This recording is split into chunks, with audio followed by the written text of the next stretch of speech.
Welcome to Leadership and Life Chat with your hosts, me, Becky Ames. And me, Mark Curtis. In each episode, we'll be illustrating how success in leadership is inextricably linked with success in life. Whether it's leadership in business, society, family or friends, we're all leaders. Using our experiences and a range of expert guests, we'll share secrets to boosting your health, wealth and self. So let's get on with the show. In fact, welcome to the 100th show. Mark, somebody tells me that this is your 100th podcast. I can't believe anyone's counted them. Is this true? It is true. According to producer Lizzie, this is the 100th podcast that we've actually put out under Impromptu Business Chat through to the Leadership and Life Chat episodes. And this is now season 3. So yeah, welcome to 100. And thank you for those people who've stuck with us.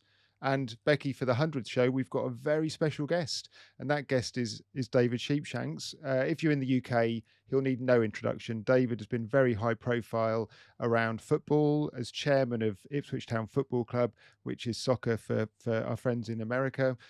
He also worked with the FA and the academy within the English Football Association. So there's a lot of football content in terms of the conversation, which you'll hear when we move into the show. But all of it wraps right back to lessons we can learn from business. So hopefully you'll enjoy the stories from David, but more importantly, you'll take something away from the business lessons which came out of them. Many of us will have found that the most effective way to lead is to empower your team to be the leaders themselves. The concept of leader was introduced to me several years ago by today's guest, David Sheepshanks CBE. Throughout his extensive career, David has demonstrated that leadership is a team game.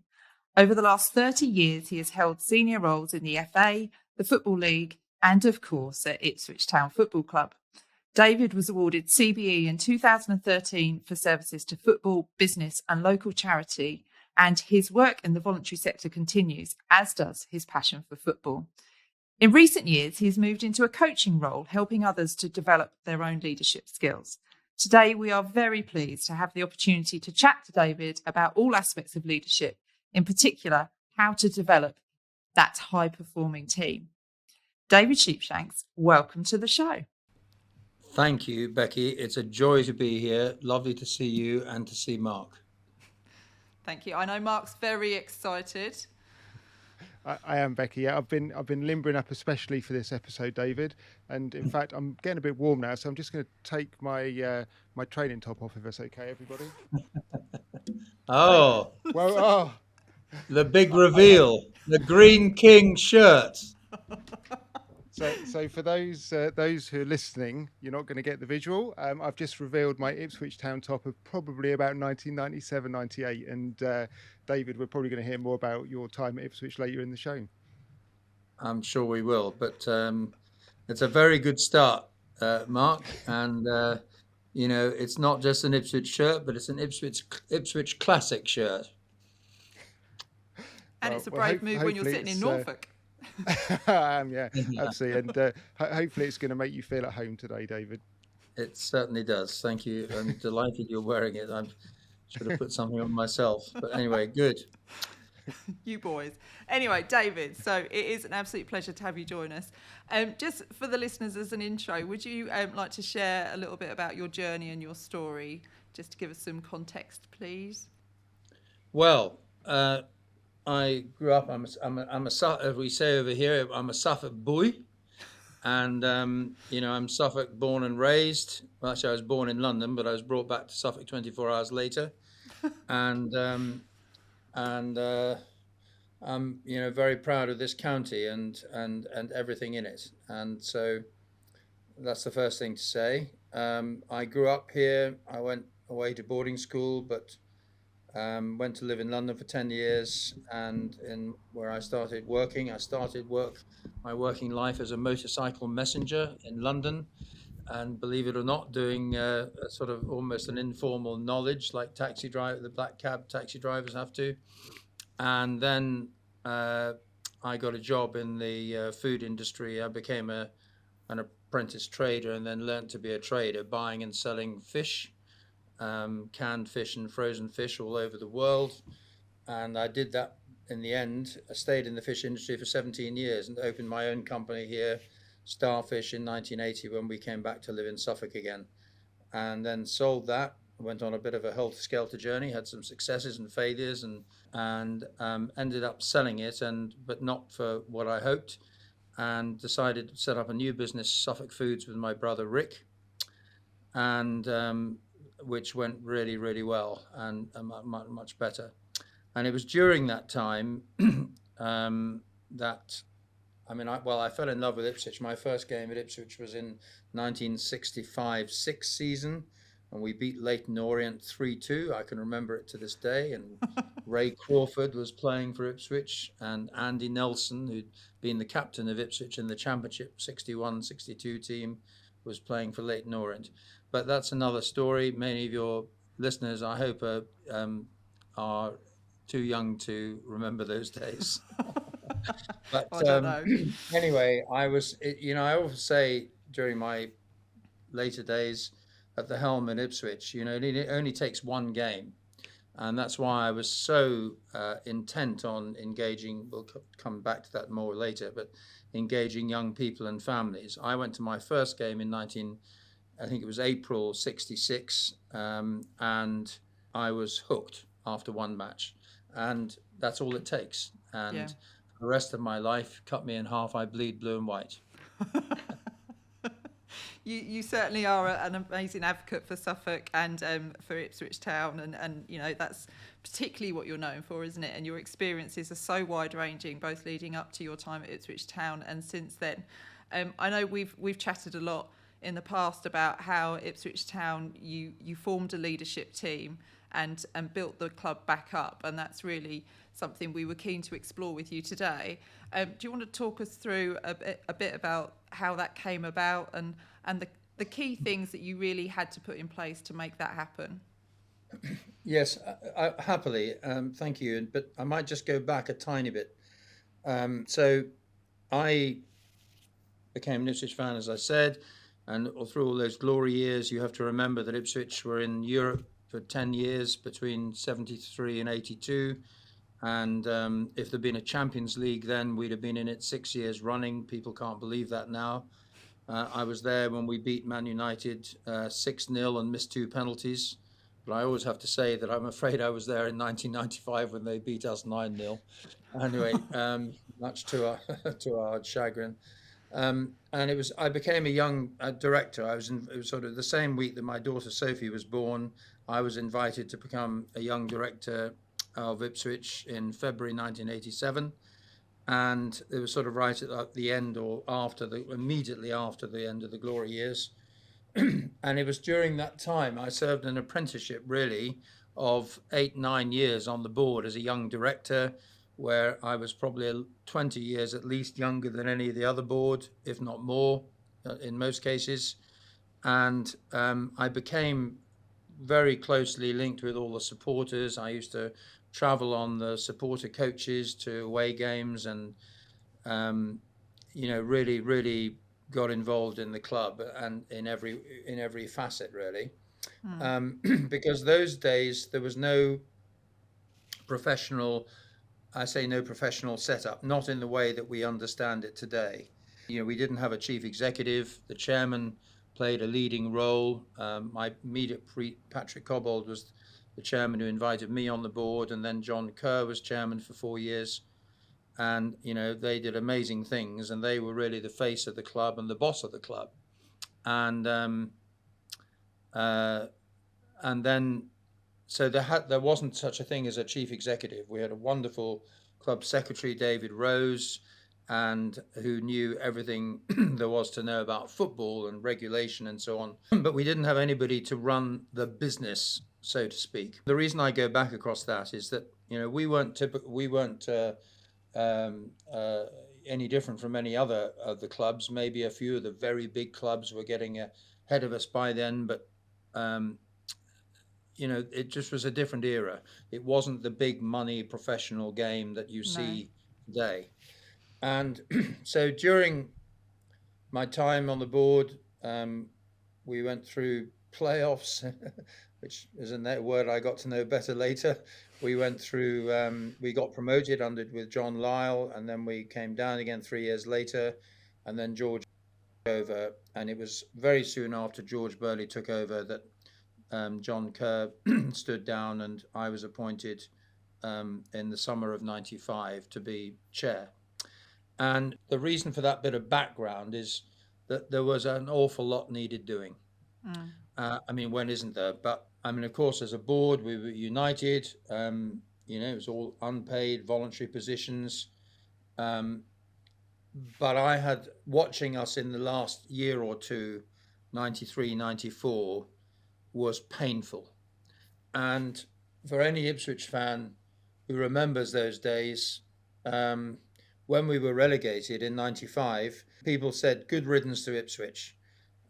We don't want them around anymore. They're a waste of space in the Premier League.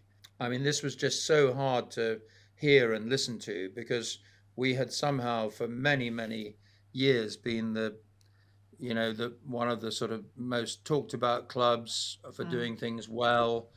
The Cobbold era, the way they were so, in a way, cavalier, but no crisis at Ipswich Town unless the white wine runs out in the boardroom, all those old stories. And everything was done with a smile. But of course, Bobby Robson was, the manager par excellence and ran everything.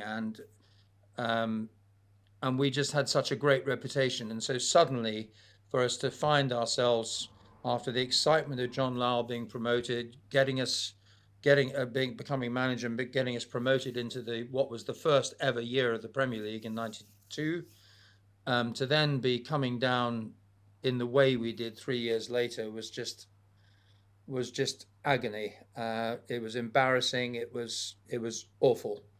And so when I was made chairman, and it was a huge honour, I didn't expect to be. I thought John Kerridge, who'd been chairman of Fisons, would be the chairman, and he said no, he would support me totally.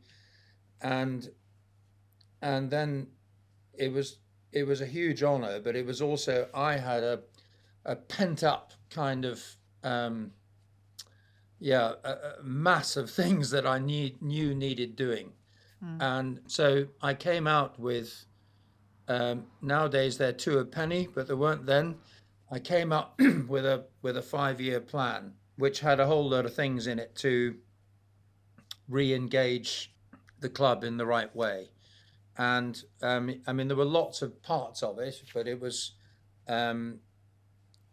consulted. I remember inviting George Burley and Brian Clew and Paul Goddard and many other people to come and sit in the boardroom, and soon after I was appointed, and I remember saying to them, do you think we can be promoted again next year?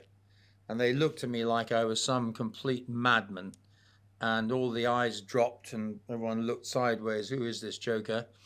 And then I said, well, what about 2 years? And no chance sort of thing was the and then I said, okay, well, what about 5 years? And then I remember Paul Goddard putting his hand up, and Brian and George, everybody said, well, in 5 years maybe. I said, okay, so in 5 years maybe, then what are the things that we need to do? And we started talking about it, and we've got to get back to our traditions and our youth academy and so forth. And anyway, the story started to build, and I eventually, having had that meeting, pulled it and obviously talked to my fellow directors and so forth, kept them involved, because although as chairman I was the leader, we were a very collaborative board. I never made any sort of big decision without conferring and agreeing it with the whole board. That was the way we worked. And but I did come out with this 5-year plan, and it had a number of sort of constituent parts. And it started off with invest disproportionately in youth, being the academy. So we were one of the first new breed FA academies a couple of years later, called the Charter of Quality. We had to reinvest in the community. I remember John Kerridge saying to me, David, your big challenge is to get people to want to come back to Portman Road. Because by then, by the way, crowds were dropping to like 10,000. and I mean the ground was half empty, and Yeah. the mood was very, sort of how we can all get glass half empty. And so, how were we going to? And I came up with this thing to bring back the loving feeling to Portman Road. So Make it it's the winning kind of those place. hearts and minds. Yes, making it the place that people want to come on a Saturday afternoon, as opposed to people saying, "Oh, what are you going down there for? That's a bloody waste of time." So how you change all that, and there were many other bits in terms of the communities, re-engaging with the community. We went on club road shows all over the county, and beyond, in London, in Essex, in no, all over the region. And was that all quite a different approach then in terms of other clubs? Yeah, well, certainly a few were doing it, but maybe not many. I don't think.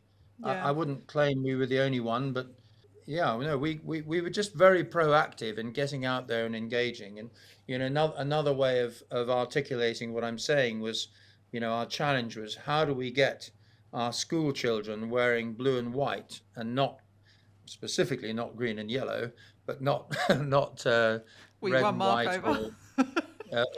or Chelsea, or any other colours. So, because they were young kids around here had given up on Ipswich, they were wearing all the new Premier League strips and so forth, and even some of them in green and yellow. So I mean, there was a real challenge: get the kids believing in the club again, get families back, have some joined up thinking. So if you're going to do all that, then you've got to make pricing accessible. So we had very accessible pricing in the family zone, and kids for a quid, and all that kind of thing, to try and get lots of young people back in the ground. And we had to improve the stadium. So the stadium was really, a bit tired, and so there were lots of new things we started to do there over the following years. But this was the plan, and it was to get promoted within 5 years, Yeah. and by doing all these things. And listening to that story, David, I think a lot of people will think, well, what could a chairman of a football club possibly share with me as a business leader? How could it be relevant? It's a completely different world. But listening to your story there, it's a business story, isn't it? It's like this business was making less profit. Maybe the board had got a bit stale. It was resting on its historic laurels rather than looking to the future.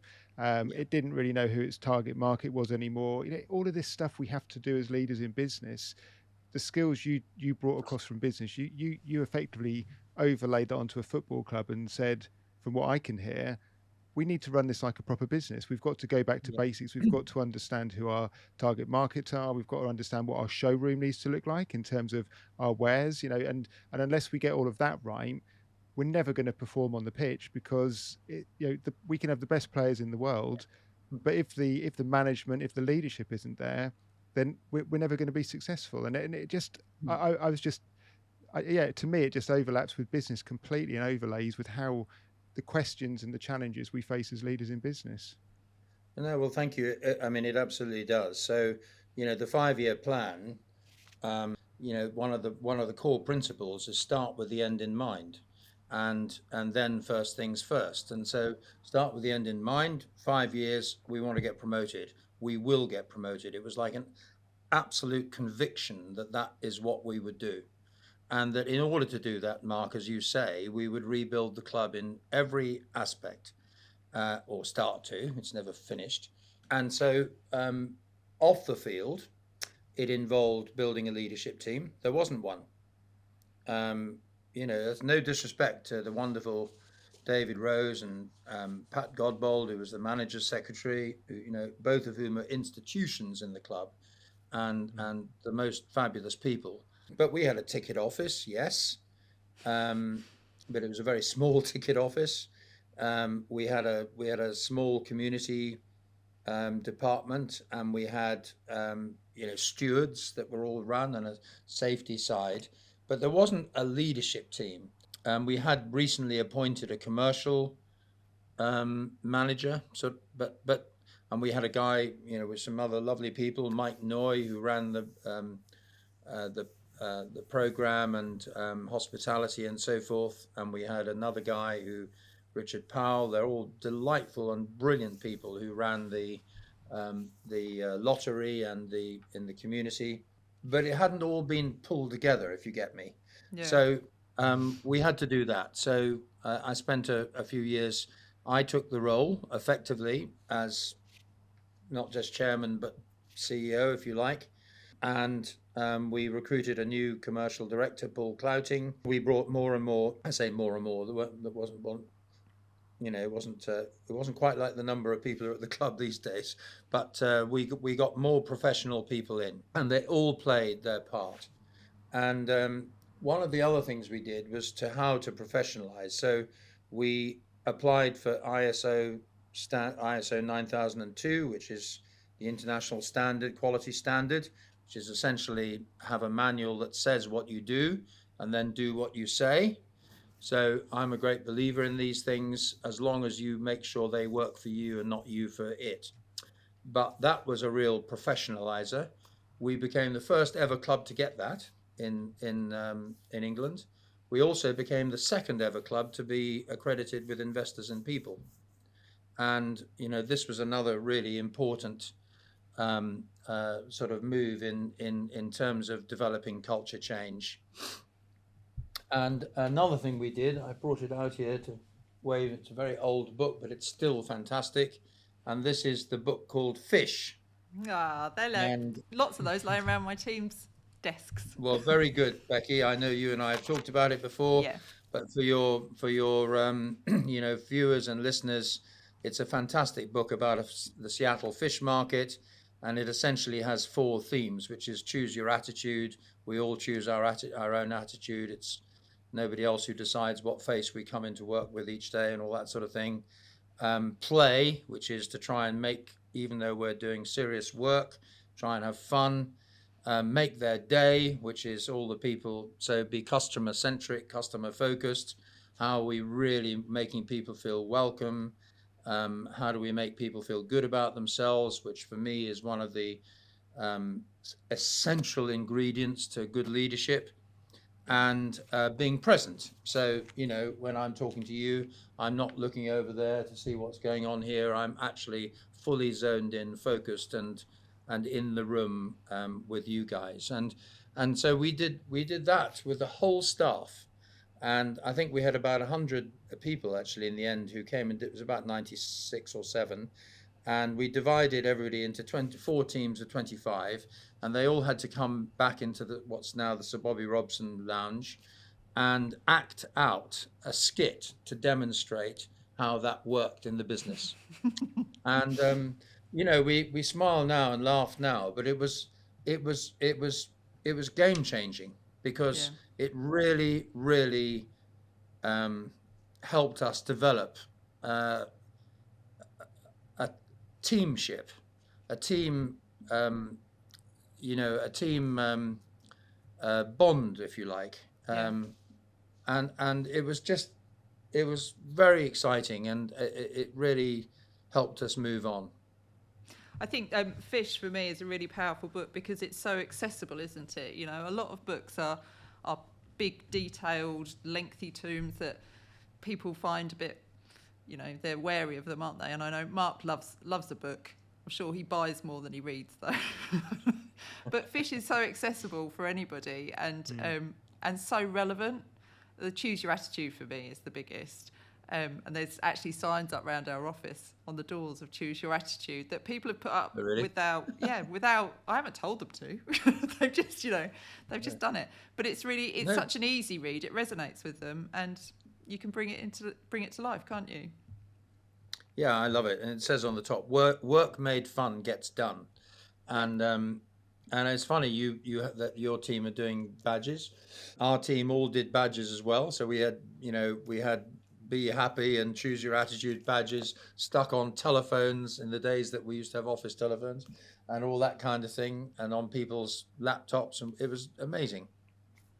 Anyway, that all worked, and it was a really, really important part of the journey, because, of course, and it was progressive. We got better and better and better. We tried to get rid of the sort of we and they, because that was another thing.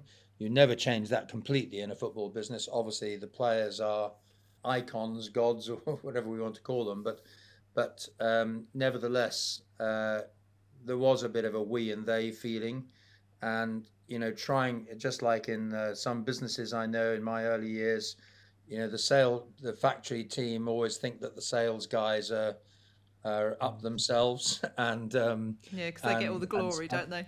and they get all the glory and all the smart cars and all that kind of stuff, and we're slaving away in the factory. And so in the same way, you try and get rid of the we and they and make sure everybody's a we. um, we tried to do the same thing in the club. So we had an annual Christmas party when all the players and all the staff, everybody came together. Yeah. And we started the getting the players into the club a bit more, and vice versa, getting different departments in the office to go up and visit the training ground and see the players training and begin to build bonds. And we're all wearing the blue and white of the club. Yeah, I mean, it sounds like you were really breaking down the silos that had perhaps built up over time, and by being clear about the vision and where you were going, you were able to get that message through. Yeah, but it I mean, as I'm talking to you, and more things coming back to me. We did service training. I made it really clear that it didn't matter whether you were the man on the gate taking the money, or whether you were stewards in the stand, or whether you were in the ticket office, or whether you were selling executive boxes, or whatever you were. It didn't matter what you did. We were all customer facing. We all represented the club. And so we had a really, really big bash on being on our service training, really making the customer the king. I love that bit, David. I think and everyone feels an integral part of the team, and I think very often this can get missed, can't it? We can get very hierarchical. People like their badges and their titles, and actually, we've said it before in this podcast, but I think there was there was the NASA one where I think President Kennedy said to the janitor, "What's your job then?" And he said, "Put a man on the moon," because he felt he was part of the franchise, he's part of the business. I'm playing my part and putting the first man on the moon, Mr. President. Absolutely.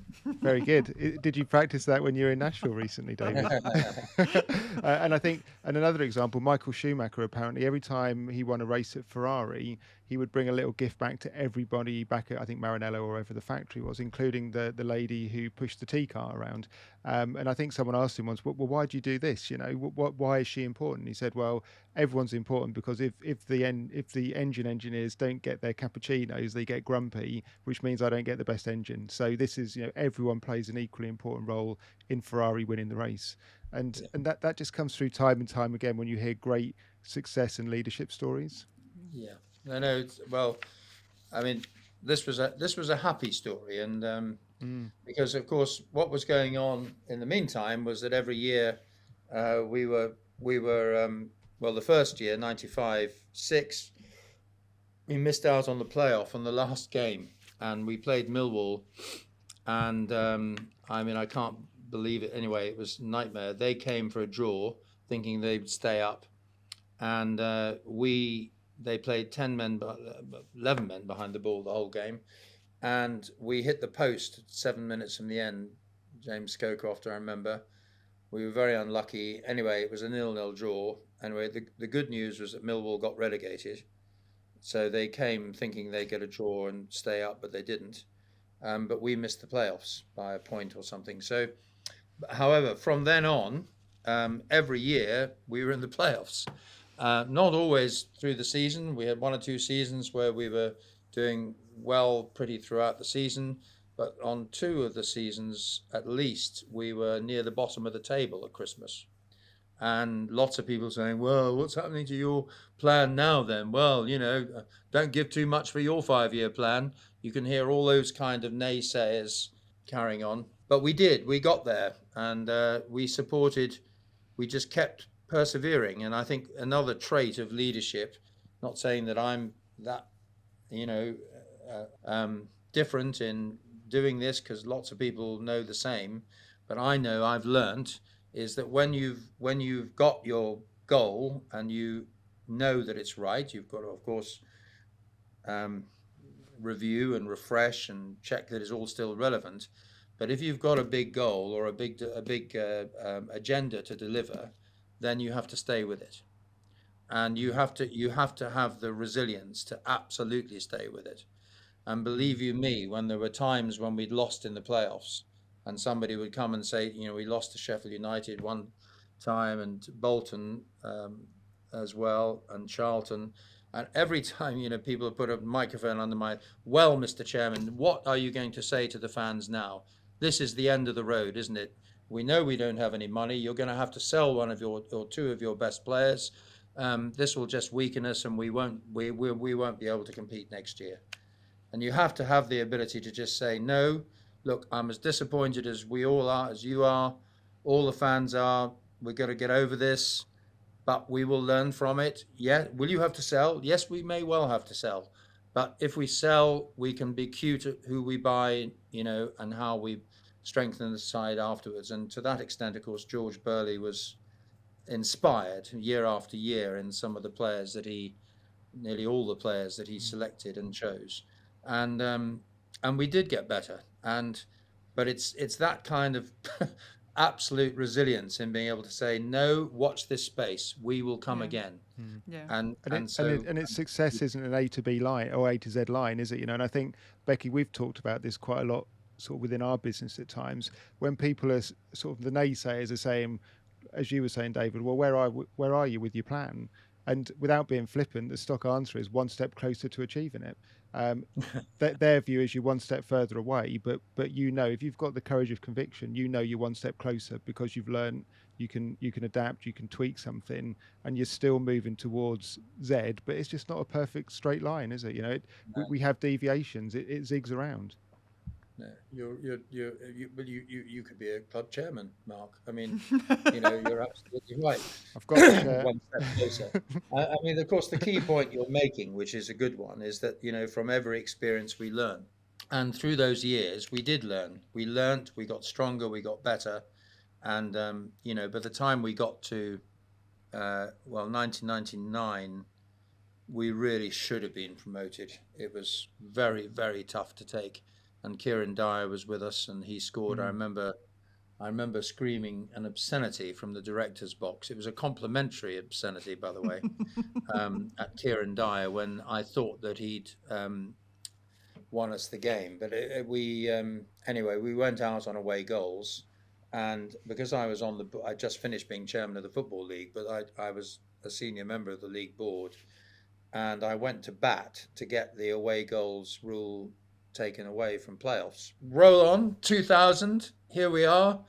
That glorious night beating Bolton 5-3 at home, and the Jim Magilton show, hat-trick, his sheer force of personality that he imposed on that game. But they were all winners, and never forget Martin Russo going through and scoring just like he did at the final, and it was just glorious. And we are going to Wembley, and the first time and the only time the fans have been back since 1978, and it was extraordinary, and the whole town was buzzing.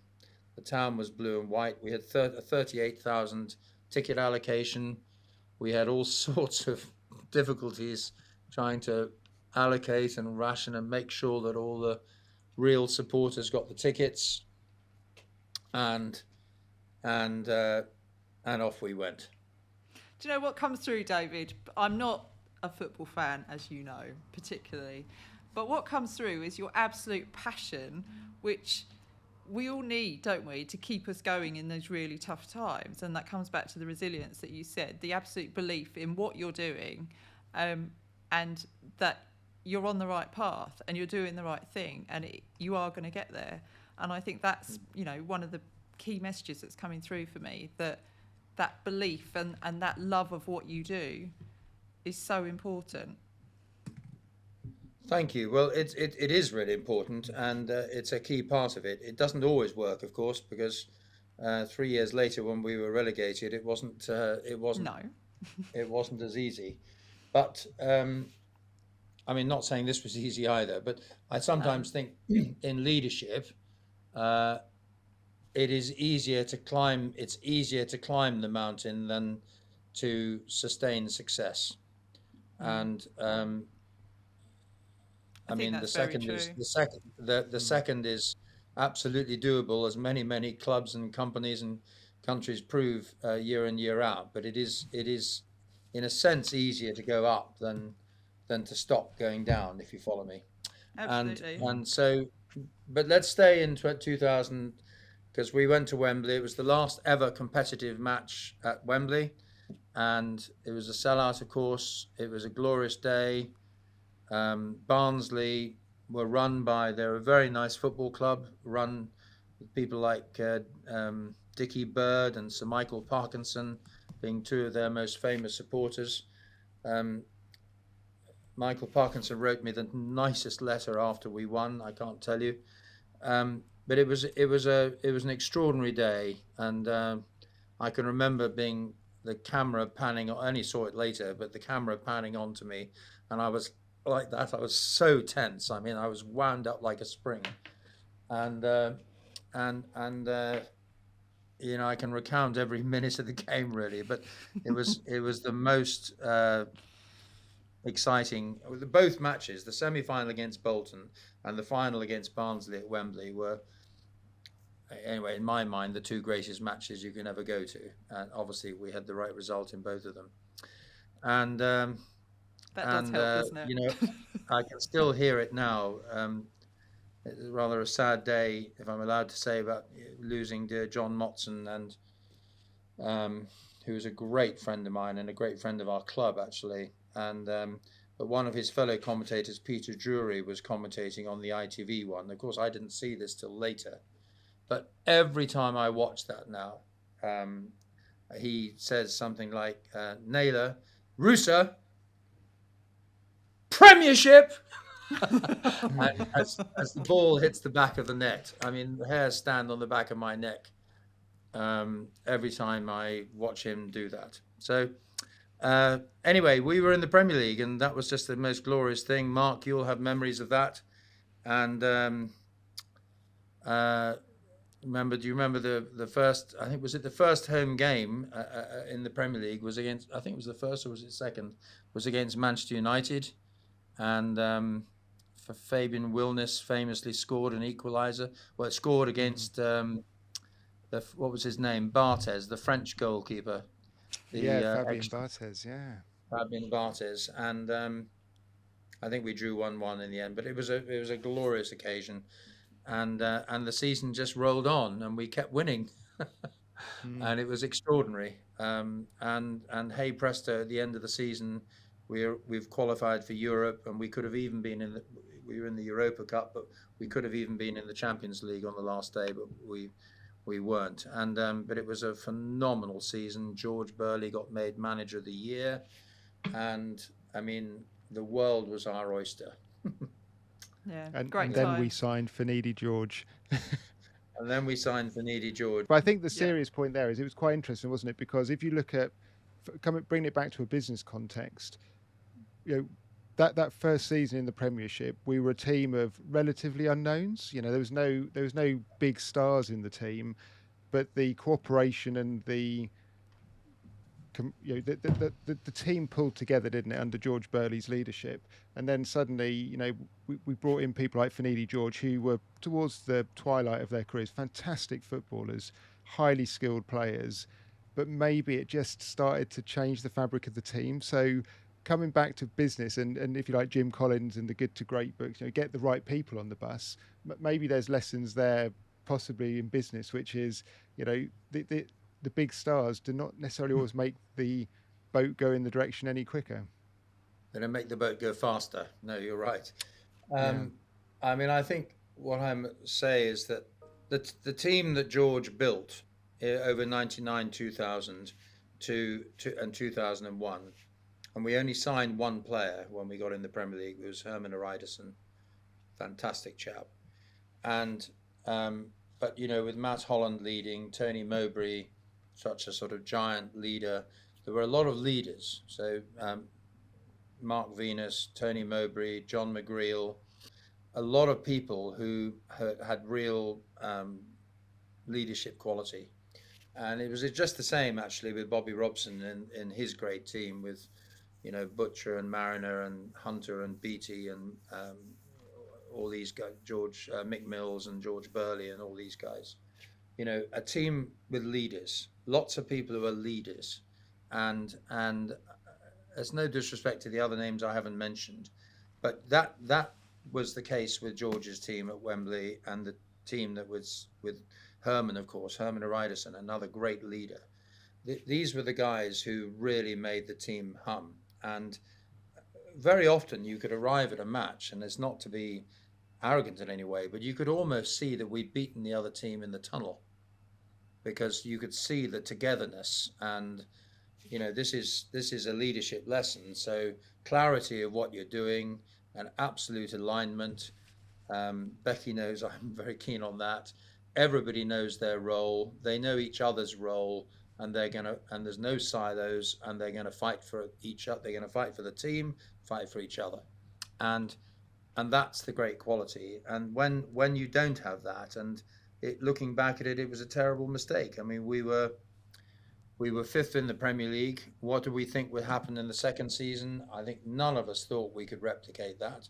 We thought maybe we were better than relegation, which we weren't, of course, at the end, but we thought maybe we could. We decided we were going to have a stretch target and aim to be 12th as a budgeting figure. But then a few things happened, and Richard Wright left. Couldn't stop him really. Great guy, wanted to go to Arsenal, and it was a tragedy losing Richard. I think, at the back for our second season. Matteo Sereni was a big recommendation from actually Sven-Göran Eriksson and Tord Grip, who worked for him, and the whole thing it imploded. And the more pressure we were under, the more players George wanted to bring in. And you're quite right, all those players and the unity that had got us the success in year one began to break up. And we had a bit of a we and them in the dressing room. We also made the mistake of bringing in players on their skill factor or their goal potency or whatever it may be, more than their character. And where we'd been so careful to get good characters, suddenly we were signing big names who were not necessarily the right characters for us. That comes back to your point, doesn't it, Mark, that get the right people on the bus. Yeah, and so Fish, important. As you were saying earlier, attitude, it comes back to that basic again, doesn't it? Yeah. It does. So David, moving on from Ipswich, obviously the club moved on under new ownership with Marcus Evans. You moved on, and you moved on to, dare I say, even bigger and better things in Ipswich Town, which was the FA. Would you like to take up that part of the story?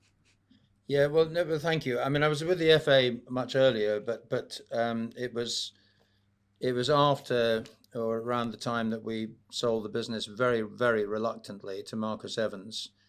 Not against him personally, but it was just sadly that the game had changed so rapidly. And Ipswich had never had money, not in the Cobbold days, the Kerr days, my days. There was never any money really behind the club, not like it is today with the Americans financing it so strongly. And so we knew, we read the tea leaves that we needed to have somebody like Marcus come in and fund the club, which he did, to be entirely fair to him. But during that time, I'd been equally heavily involved with the FA, Football League, and then the FA. And I'd become, in about 2004 or 5, chairman of something called FA Learning, which was the educational arm of the FA. So I was, it was like a committee really in those days. And then there was a big row in the FA about the fact that England was the only major nation that didn't have a national football centre, and France had Clairefontaine, and they'd famously won the World Cup in the in 2000, 98, whenever, I'm losing my dates, and Italy had one, and Germany had the Sports University in Cologne. Holland had Zeist, and so on. But Spain had a huge national centre. But England was the only country who didn't. Anyway, there was a rebellion in the FA Council, often much maligned as the Suits or the Blazers, and they turned on the board. And I was a member of the board, but I was a keen supporter of this. But there was a rebellion to force the board to build the National Football Centre.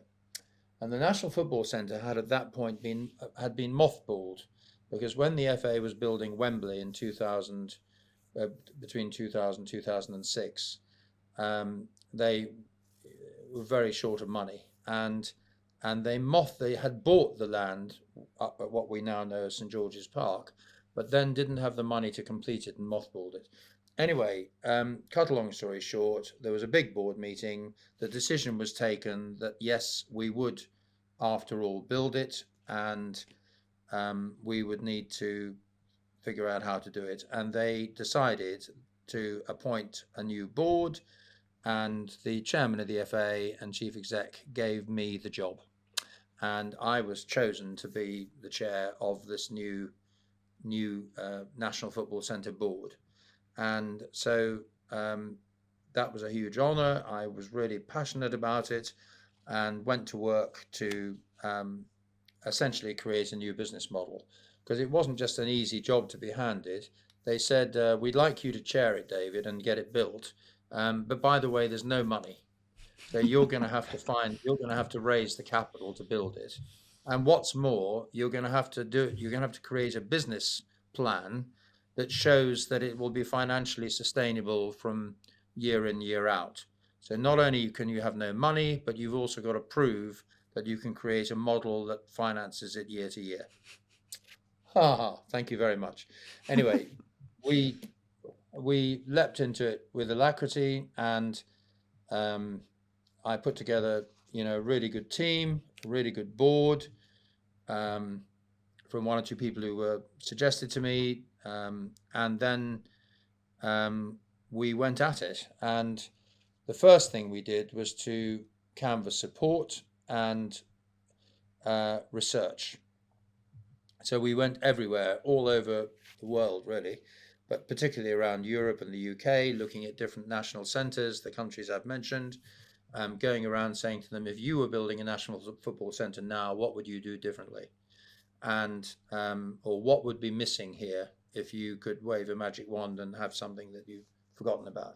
And did the same in UK, England, the Premier League academies, which are very sophisticated these days. Went to the cricket academy at Loughborough, went to the tennis academy at Roehampton, desktop lots. I'd been a few years before to the Australian Institute of Sport in Canberra, which is one of the greatest academies of these sorts, and so on and so forth. A brilliant architect we chose, and he and I did a lot of these things together. And we decided, we consulted, I say internally and externally. And that's a really important point, because what we ended up building is actually what people wanted. And so many times these things are done in a way that, you think you have a good idea and you think you know it all and you build it. Whereas we spent 3 years consulting and researching all sorts of different stakeholders, the Football League, the Premier League, the referees, the groundsmen, the managers, the coaches, the players union, asking what people wanted in a national football centre.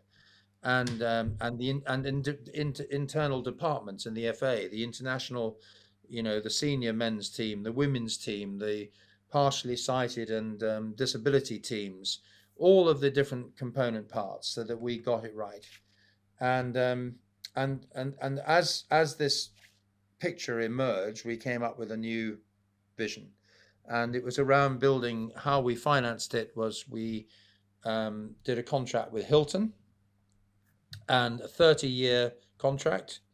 And many people say, well, why do you choose them? And, aren't you just a sort of little tadpole in their ocean? And in fact, the exact opposite. They convinced us. We had a huge beauty parade. Lots of hotel companies wanted to do it, but they convinced us that actually we'd be quite a big fish in their ocean, if you like, and that they wanted to make a bespoke hotel of it, and they have, to their internal credit. They've been great partners, Hilton, and we found lots and lots of other support. I went knocking on the door of government, and didn't get much joy, but I did knock very hard on the door um, of the Conservative Party, who were in opposition at the beginning, and then of course they got into power, and there was austerity and all that going on. And to his great credit, I really wouldn't let it go. But the Minister of Sport at the time, Hugh Robertson, um, anyway, he'd promised me in opposition that we'd get 6 million, and we got our 6 million, even despite austerity. And so we hobbled and cobbled all this money together. So we had the capital to build it, and we then made essentially a business plan around the hotel, so that the hotel would become the operating revenue for the business. We also did a deal with Spire Healthcare, so we brought in a sports medicine unit, and we did other various smaller things as well that would bring in income. And all the time I was out there like a pipe, crusader, selling the story. And not everybody wanted it, of course, because some people don't want the FA to be strong. They want the power to all rest with the Premier League. But we won, and we got there. And I can't tell you what it was like the day sitting at the FA board table, when around me, my colleagues, I knew many were supportive, but a few weren't really. And I was able to say to them, gentlemen, we've got the 87 million that we want, which we had to get. That was a particular figure. And we were there. And the board agreed, the board signed it off, and we built it on budget in 17 months on time. And Prince William and Catherine came and did it, and it was just fantastic. But why did it all happen, and why was I so passionate about it? It was because not only did we need a national football centre that Gareth Southgate has made a huge success of, bringing players and coaches and everybody together, different age groups learning from each other in the same way that a successful club would. But it was also that we needed really to have a revolution in coaching. And I'd seen so many coaches around the game in my time who were command and tell. And the new style of coaching and teaching, as you well know, we all know, is the exact opposite. It's how to engage and involve and delegate and empower and create the leader role style that was you mentioned at the beginning. And that was my other big driver, that in order to have almost a revolution in coaching really was to a new generation of coaches. Satya Nadella at Microsoft, when he became boss of Microsoft, looked around all his staff and it was all going south, and he got everyone together after a few weeks and he said, the reason it's going south is you're all know-it-alls. You're all walking around with your noses in the air and your Microsoft badge puffed out on your chest, and we're never going to win that way. We're only going to win if we become learn-it-alls. And I love that expression, learn-it-alls. And it was the same case here with us. We needed to all become learn-it-alls. And with many, Gareth Southgate played a big role, even as the under-21 manager, Dan Ashworth, many other people played their part. But we began to change the culture. And that's what's happening in English football today. And I am so excited by, what they're doing, because as a place, I didn't know that's what I would be called, a placemaker in some ways. But placemaking, buildings, I always say to people, buildings don't win tournaments, people do. But the environment that the people can be in to create this winning mentality and is what's so important. And that's what St. George's Park is. That's a great story, isn't it? And as you were telling the first part, David, I was thinking, my head was ticking, okay, how does this relate to business? And there was three massive things that jumped out for me in the first part there. The first was effectively the funding. There was an obstacle. And we love to refer to, we've done it on this podcast before, but a great book by a guy, Ryan Holiday, The Obstacle is the Way. And very often in business, the obstacle is the way. We have to find a way around it because it's the best path to take. So you overcame an obstacle. The second part was you actually knew what success looked like, and you consulted with the people, the key stakeholders, which very often gets missed in business, I think. And the third part was the don't reinvent the wheel. You went around the world looking at people who'd already had success in this area. How did they, you shortcut success because you piggybacked off others as well, because you didn't have to do it off your own initiative because other people had done it. And I think, those three things, what is the obstacle? How do we overcome it? How do we make sure we're hitting the right target at the end? Who are the stakeholders? What do they want? And how do we learn from others? We could apply that to any challenge we face in business. Yeah. Well, it's a very well made point, and thank you. I feel embarrassed listening to you. All I've ever done is, yes, a lot of conviction, but has also been the result of having the support of brilliant people around me. And, that's another thing in leaders. Pick people who do lots of other bits better than you do. Well, I think when you presented to our partners meeting, David, one of the things which I took away was you talked about the US submarine captain, David Marquet or Marquet. I'm not sure if there's a French twist to that, how you say it. And I think the quote which you left us with was from David, which was great. Was it take control to create followers, give control to create leaders? Correct. Yeah. And everything you were describing then is about giving away control. Surround yourself with great people. You don't need to take control. You don't, and it's to any of your listeners, it'll be one of my books will be business books is Turn the Ship Around. It's a really fantastic story, and in particular the 9-minute 48-second YouTube clip. On Turn the Ship Around. I think it's called Greatness with David Marquet. I'd encourage all your people to watch, your viewers and supporters of this podcast, because it's just game changing. It really is. I remember it was one of the first things that you, when I started having you as my coach, David, it's one of the first things you directed me towards, and it's just really stuck with me. And that's absolutely, the approach that I like to adopt in terms of my people that I work with, and it's so that 9-minute 48 seconds is brilliant, isn't it? It brings it to life. I mean, the book's fabulous as well. So which actually brings us on seamlessly to your coaching that you now do, when you you share your experiences and you really help others develop their own leadership skills. And I know that's something that you really enjoy, and you've been on your own journey with as well, haven't you? Yeah, I love it. So when I finished my main job at St George's Park, I was wondering actually what I was going to do for a sort of part of my time. I've never struggled in that way. I've got sort of love working, but I saw an advert for Vistage, and I didn't have any clue who they were, what they were, and it said something like chair for leadership development and training, and I thought, that's me. Anyway, I went out and found it was much less grand than it sounded, and it was going to be a lot harder work.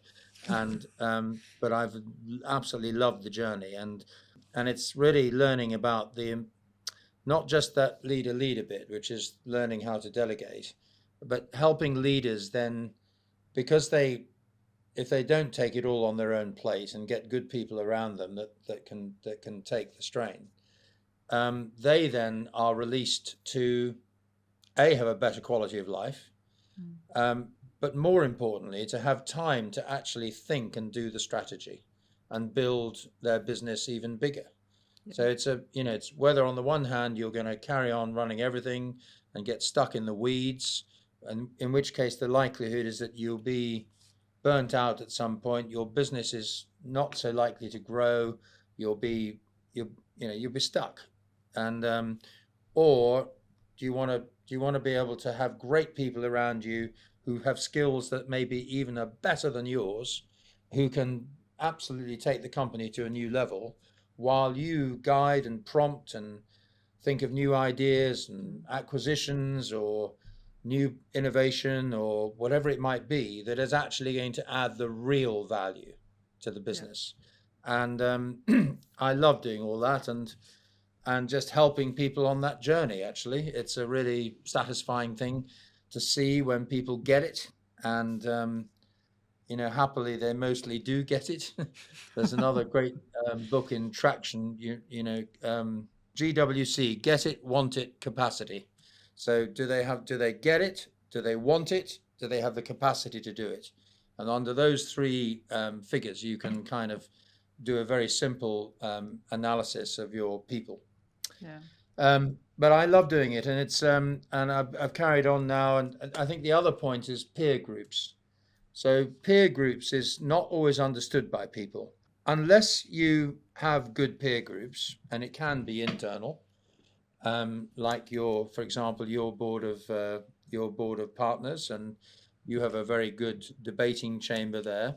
The danger is for many companies is that they end up having, instead of having a peer group where people can confront each other with care, I use this word carefrontational, the danger is that you end up having an echo chamber. And if everybody sits around a table and agrees, you get nowhere. So it's the ability to build a peer group where different people can share their challenges without worry. People will help each other, and I really love it. Matthew Side, who I'm lucky to work with in one of the FA groups I chair, wrote a book actually, and called it Rebel Ideas. And I commend that to anybody who reads it. Apart from the fact giving a plug for the little board that I run, but it's that's not the point.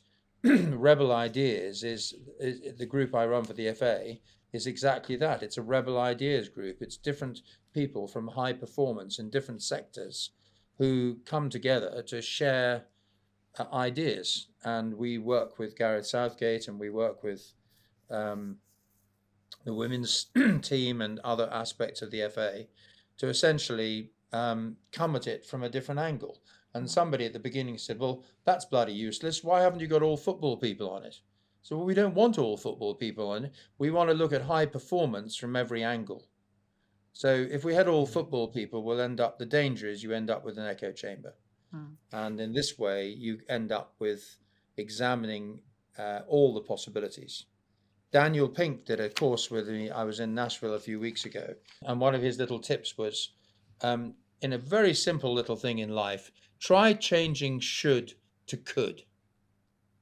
So instead of should I do something, it's could I, or what, instead of what should I do, it's what could I be doing. And that way you uncover all the options. And you can see that the people working with you get so much out of it. And I think that peer group aspect comes through, doesn't it, in terms of a safe place to explore things, have ideas, support each other. It's such a great environment, and you facilitate that. And I can see why you get so much satisfaction from it, because it's a great thing to be part of. So thank you for that personally. but yeah, I mean, it's something that you bring so much experience to, I think, and that's what makes it so credible as well. And I think that's really important for leaders, isn't it, to be credible and to be seen to be consistent and authentic. Really important. You can't blag this stuff all the time. Well, you remember I said to you, I think, Becky, years ago, one of the lessons I learned from my coach was a person who's big influence on me, is Frank Dick, the sort of legendary athletics coach, who's still working, believe it or not, as a in the leadership area, and he always sort of started off with saying, what do you think this session will be, or what do you think coaching is about? And people say whatever they say, and then he looks you in the eye and he says, well, that's good, yeah, that's part of it, but what it's really about is the fact that you are a genius. Looking you in the eye. And you say, well, that's very kind, what do you mean? And you said, well, because there isn't another you. There is not another Becky Ames. There is not another Mark Curtis. Nobody made any more. You might have sisters and brothers and cousins, but they didn't make another one of you. And so the important message being, we're here to try and help you, support you, encourage you, cajole you, ask you questions, tease you, whatever it may be, to be the best Becky Ames or the best Mark Curtis that you can be. And so don't fall into the trap. Have your heroes, have your role models, but don't fall into the trap of wanting to be somebody else. No. Because nobody can be better at being you than you. Yeah, and was it Oscar Wilde? What was his phrase? Don't be everyone else. Be yourself. Everyone else already taken, or something, wasn't it? You know, I think it was Oscar Wilde. And for the record, there is only me, David. After the mistake my parents made, they realised there was going to be no more children Curtis to be born. they realised one was more than enough for this planet. So David, you've been very generous with your time. Becky, I think we should now perhaps move towards the final questions, which David, we did give you advance warning for. So, and you've already touched on some of these. I know you said earlier in the podcast. So, if you were going to recommend 3 books, podcasts, etc., to our listeners, what would they be and why? Okay, very quickly. So I don't want this to sound like a list. 3 books is really hard for me to do because I could give you many, many more. But I would say my 3 business books would be 7 Habits of Highly Effective People, written 40 or 50 years ago. Stephen Covey, still as pertinent today as it was then. It's very readable. You can get it on, Audible, all sorts of things. It's the most fantastic, all the bits of it. Of course, it includes one of my key points, which is start with the end in mind, or begin with the end in mind. And first things first, but there are many other things, parts of it, which is understand before being understood and so on. It's a really, really, really good book and a good credo to have almost in your desk or your heart or your wherever.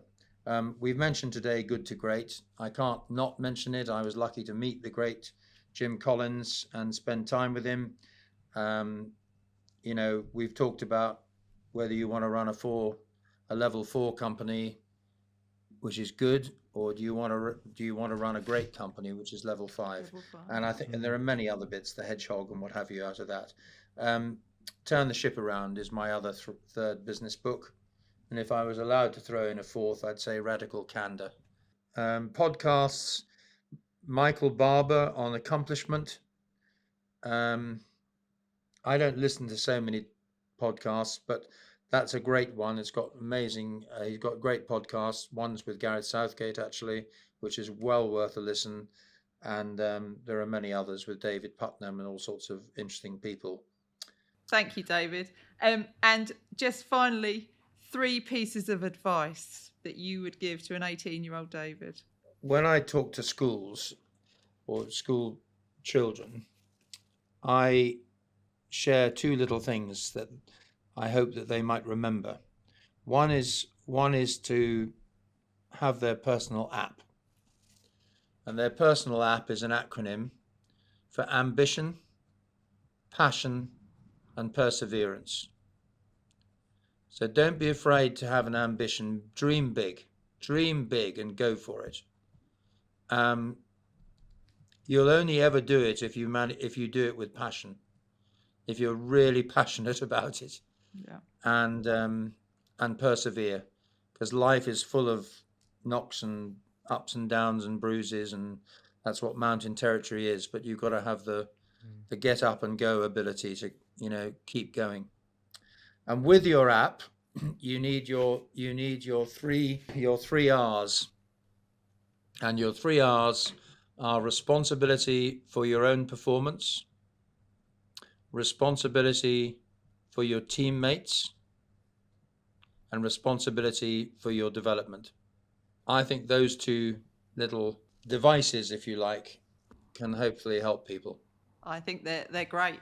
Thank you so much. Honestly, it's I could talk to you forever. I could. And if no one else did, Becky, I really enjoyed the Ipswich stories, so it was worth it just for that. You look like a little school kid sitting there listening. No, it's great. Yeah, thanks, David. I'm going to have to kiss the badge now. Okay, just about. Just encouraging Okay, them. well, I'll do it. I'll do it metaphorically. There we go. You boys. Let's hope we beat MK Dons tomorrow. Absolutely. Well, David Sheepshanks, it's been an absolute pleasure. Thank you so much for being with us today. Thank you for inviting me. So that was a really, really interesting conversation there with David. So much stuff came out, Mark. As usual, we're going to highlight just 3 points that really stood out for each of us. So do you want to kick off with your first one? Yeah, absolutely. Well, obviously a lot of football chat there, unsurprisingly. And I'm still wearing my Ipswich Town Football top. Can't believe we got to speak to the legend that is David Sheepshanks, but there you go. I'm okay. I'm okay, Becky.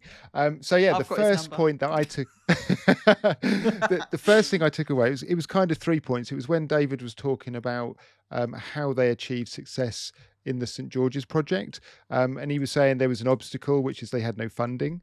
They also needed to understand what their stakeholders needed so they could deliver a successful project, and they also went all around the world looking at all clubs and national organisations who'd already done this. So rather than reinventing the wheel, they learned from other people who'd been there and made the mistakes almost for them. And in the podcast we talked about, well, you could overlay this to any business issue which comes up. So for me it was, what is the obstacle? What do we need to overcome? What does success look like? What are the people who are engaging in this project stakeholders? What do they need to come out of it? And has anyone else really done this? Can we learn from other people rather than having to go through all of the hard yards? And I just think, what a great framework to apply to anything in business virtually. Yeah, so much of what he was talking about you could definitely apply to business. I think that's a really great takeaway. For me, the second thing that I would take away from this is the 3 R's that you mentioned towards the end about the advice that he would give to 18-year-old David. So it's about taking responsibility for your own performance, responsibility for your teammates, and responsibility for your own development. And I think that's, for me, really powerful. That's a message that any teenager should sort of take through their life, isn't it? That don't expect someone to do it for you. You've really got to take the ownership yourself, the responsibility. We say it to our people, don't we, about how we will support you all the way, but you've got to own this and really take responsibility for where you want to get to. So for me, that was a great point that I think he said he talks to school children about that, and I think that would really hit home with them. Yeah, definitely. Yeah, I agree with you 100%. I mean, responsibility is such a huge word, isn't it? You know, it's we have I've had people say to me in the past, so what course are you going to send me on, then, Mark? And it's like, well, I'll send you on a course, but that's the first step of the journey. You know, it's what you do off the back of the course, and that's where the responsibility for yourself comes in, isn't it? Yeah, definitely. Really, really important. So what's your third one? So the other one I liked was when David said, know your role. You know, when he was talking again about the football club, know your role, and everyone else knows their role. I think when everyone's, you know, this isn't about silos, but it's knowing, okay, this is the piece of the jigsaw that I am, and this is how we connect together, and this is how we, you know, whether we be cogs in a wheel, jigsaw, whatever analogy you want to use, it's not about silos. It's knowing your role, performing to the best in it, but conscious that everyone else has got a role and it all works together as a team. And at times I think maybe we don't necessarily know quite what our role is, and we wander into other people's areas and we have wastage and overlap, and, you know, conflict can arise. So I think knowing your role, that was a big takeaway for me. Yeah, I think, again, really important message. Absolutely agree with you that if you know what you're supposed to be doing, you can be held to account. You can, you know, show what you've achieved as well, can't you? And how it all fits together, make sure that you understand the vision. So really very important. Thank you, Mark. So that's it for today. Thank you for listening. You can find links to all the things that have been mentioned in today's episode in the show notes, including links to our website. If you don't already, please follow us on your chosen platform. Rating us 5 stars on Apple, Spotify, wherever you find us really helps other people find us too. Thank you very much to our sponsors, Larkin Gowan Chartered Accountants and Business Advisors. We couldn't do this without them. And check out their website to find out more about how their team of experts can help you and your business. We will be back next week. In the meantime, though, don't forget, be kind to yourself and boost your health, wealth, and self.